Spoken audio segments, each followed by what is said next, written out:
Earlier this morning, I spoke with TMZ executive producer Harvey Levin.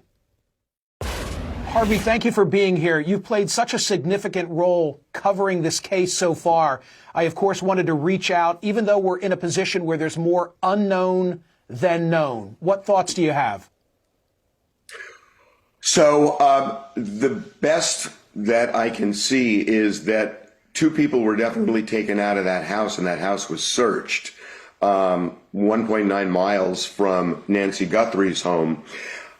There was a traffic stop. And it's, from what I'm gleaning, it seems like the traffic stop may be the main focus. That person was detained, and it would seem there's a connection between the traffic stop and the house because it was coordinated.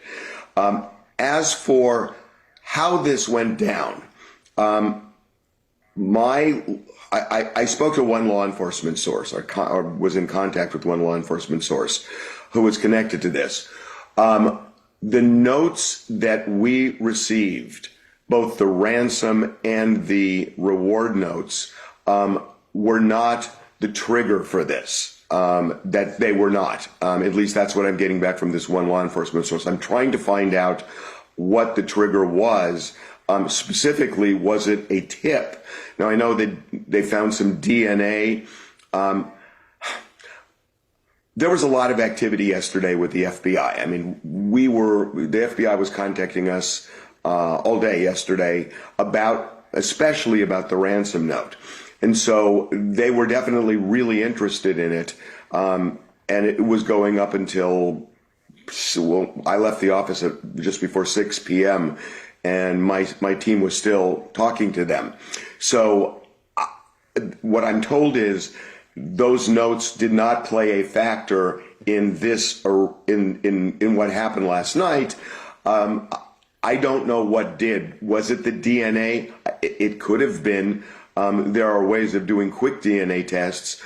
Could it have been a tip? Yes. I mean, remember, the profile that was being built is starting to get somewhat specific. A guy between 5'9", 5'10", looks like he has a mustache and a goatee. We now know the type of backpack from Walmart. We think we've identified the shirt he was wearing, also from Walmart.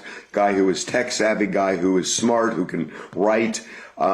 So look, I don't know. It could have been a tip. It could have been DNA. It just seems like it was not directly any of the information we received that led to this.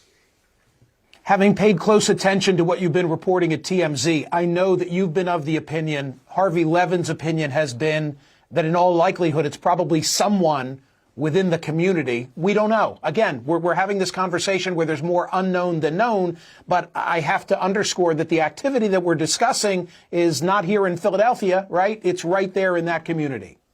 We've been saying this 2 days in, that this is somebody in the Tucson area. One of the reasons is just, obviously, he has just glommed onto the television market in Tucson, sending notes to 2 stations there. He's from the Tucson area. The law enforcement believes that as well. So it's unsurprising. You know, we don't know what this is, but what I can say is, it's significant. I mean, it's clearly significant. They mobilized like crazy last night. And I suppose tell you something that's more atmospheric than substantive. I noticed a change yesterday when we spoke to law enforcement. There was a change just in them really playing their cards close to the vest. In a different way. I mean, they always do, but in a different way than they normally did. We noticed it yesterday morning. So I don't know, and in a material way, we really noticed a change in the way they were interacting. And I felt like something was cooking yesterday morning. I don't know if they knew yesterday morning what they were going to do this afternoon or yesterday afternoon, but it was really a coordinated effort yesterday afternoon. So something got their attention. And again, it does not appear to be directly any of the notes that we received. It's something else.